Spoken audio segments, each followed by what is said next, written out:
Assalamualaikum warahmatullahi wabarakatuh. Perkenalkan, nama saya Muhammad Nandilham, NIM 21030663 dari kelas PTNC, Prodi Peternakan, Fakultas Pertanian, Universitas Sumatera Utara.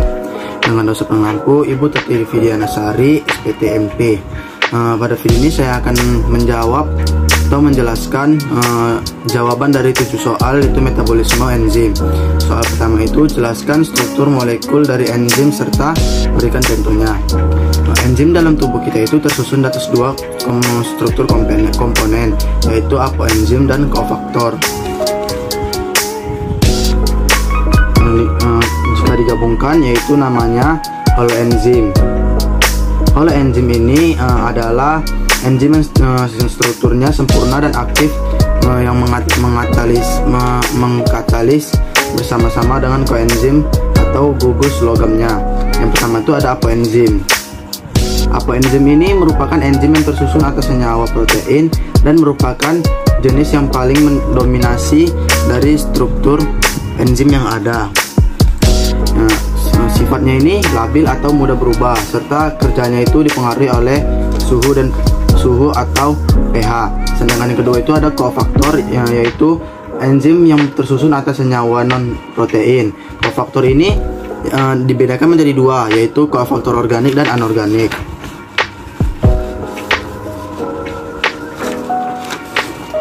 Kofaktor organik itu dengan contohnya itu seperti vitamin, flavin dan atau hem. Dan kofaktor organik itu contohnya itu ion logam Mg2+, Mn2+, atau Fe2+. Yang ion-ion logam ini berfungsi sebagai pusat katalis primer, tempat mengikat substrat dan stabilisator agar enzim tetap aktif. Soal nomor 2 itu jelaskan dua model cara enzim bekerja.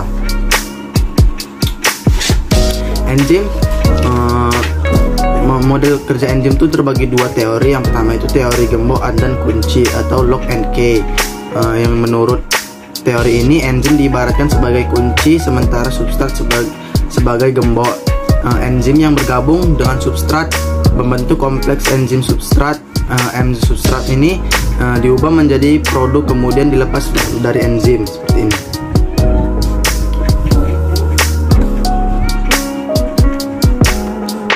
Yang kedua itu teori kecocokan terinduksi atau indux fit.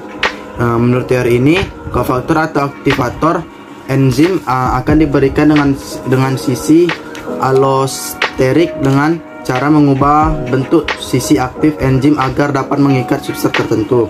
Substrat kemudian itu diubah menjadi produk dan dilepas dari enzim. Enzim yang dapat digunakan kembali untuk substratnya berikutnya seperti ini.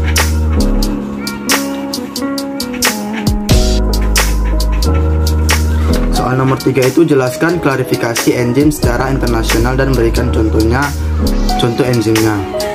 Satu itu oksidoreduksi, reaksi reduksi oksidasi atau transfer elektron dari suatu substrat ke substrat lainnya dengan contoh alkohol dehidrogenase.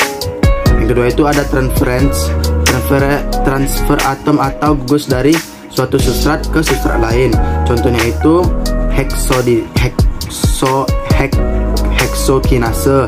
Yang ketiga itu ada hidrolase yang bereaksi secara hidrolisis atau pemecah ikatan karena adanya air dengan contoh tripsin.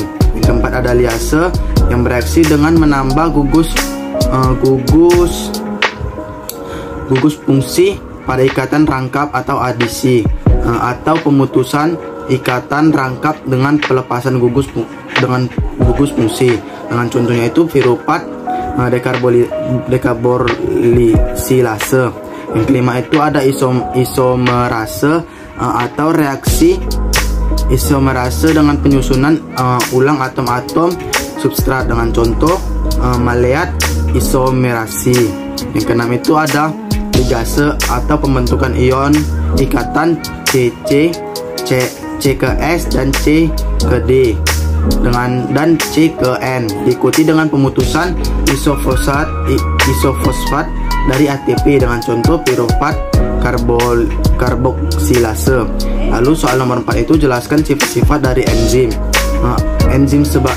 Yang pertama itu enzim sebagai katalisator. Enzim merupakan katalis yang dapat mengubah laju reaksi dan tanpa ada ikut bereaksi. Enzim bersifat spesifik kerjanya dengan aktivitasnya yang dapat diatur. Tanpa kehadiran enzim ini, suatu reaksi sangat sukar terjadi. Sementara dengan kehadiran enzim, kecepatan reaksinya dapat meningkat sampai 107 kali. Sebagai contoh, enzim katalase yang mengandung ion besi Fe mampu mengurangi 5 juta molekul hidrogen peroksida H2O2 per menit pada 0 derajat Celcius. H2O2 hanya dapat diuraikan oleh atom besi tetapi satu atom besi akan memerlukan waktu 300 tahun untuk menguraikan sejumlah molekul H2O2 yang oleh satu molekul katalase yang mengandung satu atom besi yang diuraikan dalam 1 detik. Yang kedua itu enzim sebagai satu protein. Struktur dari suatu enzim tidak lain adalah protein. Karena aktivitas katalitiknya bergantung pada integritas strukturnya sebagai protein, walaupun ada beberapa senyawa yang dapat bertindak sebagai katalis, misalnya itu RNA. Ketiga itu ada enzim yang khusus fungsinya untuk fungsi enzim itu tertentu. Tiap perubahan tertentu diperlukan suatu jenis enzim tertentu pula. Misalnya enzim katalase yang hanya digunakan untuk menguraikan H2O2, amilase yang hanya untuk mengatalisis amilum sebagai substratnya. Yang keempat itu ada enzim yang bisa bekerja bolak-balik. Beberapa enzim bekerjanya dapat bolak-balik, misalnya itu enzim lipase yang dapat bekerja untuk mengatalisis molekul lemak menjadi komponen-komponen penyusunnya, yaitu asam lemak dan gliserol, atau sebaliknya penyusun lemak dari komponennya. Selanjutnya itu soal nomor 5. Jelaskan secara singkat bagaimanakah proses katalisator dalam proses bekerja. Katalis bereaksi dengan cara menurunkan harga energi aktivitasnya dengan cara membentuk senyawa atau mengabsorpsi zat yang direaksikan. Dengan cara tersebut, katalis dapat meningkatkan laju reaksi tanpa mengalami perubahan kimia secara permanen. Untuk itu, katalis menempel pada bagian substrat tertentu dan akhirnya dapat menurunkan energi pengaktifan dari reaksi sehingga reaksi berlangsung dengan cepat. Selanjutnya soal nomor 6. Jelaskan faktor yang memengaruhi kerja enzim dan berikan contohnya. Yang pertama itu ada suhu. Suhu ini bekerja dari suatu enzim yang sangat dipengaruhi oleh suhu lingkungannya. Setiap kenaikan suhu 10 derajat Celcius, kecepatan enzim akan menjadi 2 kali lipat sampai batas suhu tertentu.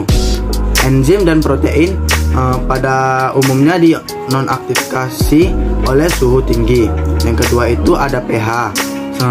Semua enzim peka terhadap perubahan pH dan nonaktif pada lingkungan pH yang sangat rendah atau asam kuat, dan pH tinggi atau basa kuat.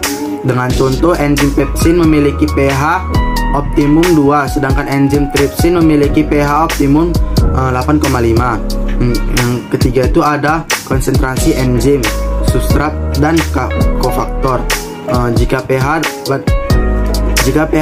dan suhu suatu sistem enzim adalah konstan dan jumlah substrat berlebihan, maka laju reaksi adalah sebanding dengan jumlah enzim yang ada. Sebaliknya, jika pH, suhu, dan konsentrasi enzim konstan, maka laju reaksi adalah sebanding dengan jumlah substratnya. Yang keempat itu ada inhibitor, yang aktivitasnya suatu yang dapat dihambat oleh suatu senyawa yang dikenal sebagai inhibitor. Inhibitor ini digolongkan menjadi 2 jenis, yaitu yang bekerja secara tidak dapat balik atau irreversible. Yang kedua itu bekerja secara balik atau reversible. Penghambat yang irreversible adalah golongan yang bereaksi dengan atau merusak suatu gugus fungsional pada molekul enzim yang penting bagi aktivitas katalitiknya. Dengan contoh senyawa diisopropylfosfat atau DFP yang menghambat enzim asetilkolinesterase, yaitu enzim yang penting di dalam transmisi impuls saraf. Kemudian penghambat reversible adalah inhibitor yang reaksi kimianya bekerja dua arah atau dapat balik bersifat tidak stabil. Ketika inhibitor mengikat sisi aktif enzim, maka inhibitor dapat dipisahkan lagi dari ikatan. Dengan contohnya itu inhibitor reversible adalah EDTA. EDTA ini merupakan senyawa inhibitor bagi enzim golongan protase logam yang mampu menggelar ion logam.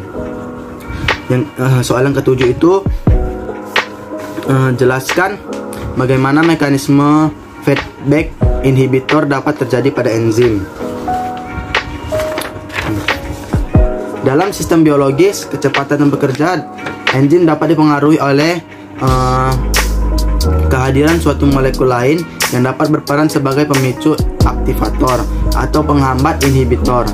Keduanya biasanya disebut secara bersamaan sebagai efektor pada pola pengontrol jalur metabolisme sebagai terjadi ketika enzim pertama pada jalur metabolisme tersebut dihambat bekerja oleh hasil dari jalur metabolisme tersebut. Pengontrolan model feedback inhibitor di mana enzim bekerja pada tahap E1 yang dihambat kerjanya oleh produk akhir Z yang memberikan keuntungan pada sel, yaitu organisme tersebut dapat mengatur suplai energi dan mencegah pengumpulan senyawa intermediate B ke C ke D. Selama proses metabolisme terjadi, banyak jalur metabolisme dalam tubuh organisme berbentuk cabang, sehingga proses feedback inhibition yang terjadi berlangsung di beberapa lokasi seperti ini.